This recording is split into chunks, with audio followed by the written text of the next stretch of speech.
Now, if you just noticed just a couple of weeks ago, I think Perplexity has announced that they're going to create their own web browser, and OpenAI has also announced that they're going to create their own web browsers. What do you think about this particular battle of web browsers?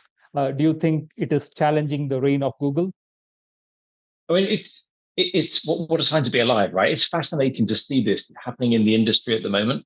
If you'd gone back to the start of search and said that Google will be this dominant in the future, that they would have like the vast majority of searches, which they have enjoyed for a long time, I think it would have been difficult to believe that one company could quite be that dominant. But they've done a very, very good job of search, right? Like over the years, a very good job of search.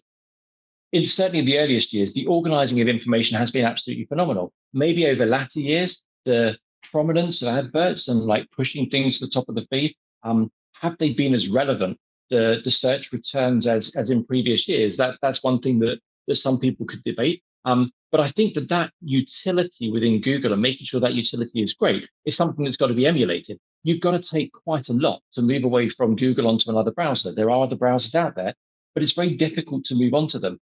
You can try and use Bing for argument's sake. And I tried to make the shift away from Google a little while ago. Difficult because Google do things well. Google's also got the advantage of having the login via Chrome. And that's vital because the information that they can retain about who people are, what they're doing within their journey, like all of that is really, really useful from an advertising point of view. So I think to the question on Perplexity's browser, and other people, let's say ChatGPT, decide to do the same thing through OpenAI. This is all about data and data retention, right? It's all about like the first party data, which is absolutely vital. How do these companies get it and own it?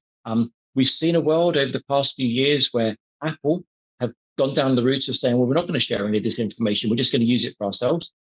And I think that's what they were doing. So we're not going to share any of this information, but within the App Store, we'll do certain things, but we'll make sure that your information is private, not shared with other parties.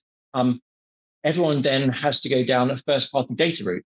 Meta with a conversions API, making sure that information can be passed backwards and forwards securely so they don't rely on things outside of their control. And so I think that this will be the thing for Perplexity. It's not so much that they need an extra browser, but they can't get the information unless they have an extra browser. So Perplexity and ChatGPT, I think, will do that. The battle then becomes, how do I get them to come to my browser rather than to go to Chrome? And with everyone so heavily weighted within Google towards, well, I'm logged in on Google. I've got this search thing. It kind of works quite well. I've got Google Sheets and I've got Google Docs that I use and I store everything in Google Drive. It's quite a big ask to get me to move into something else.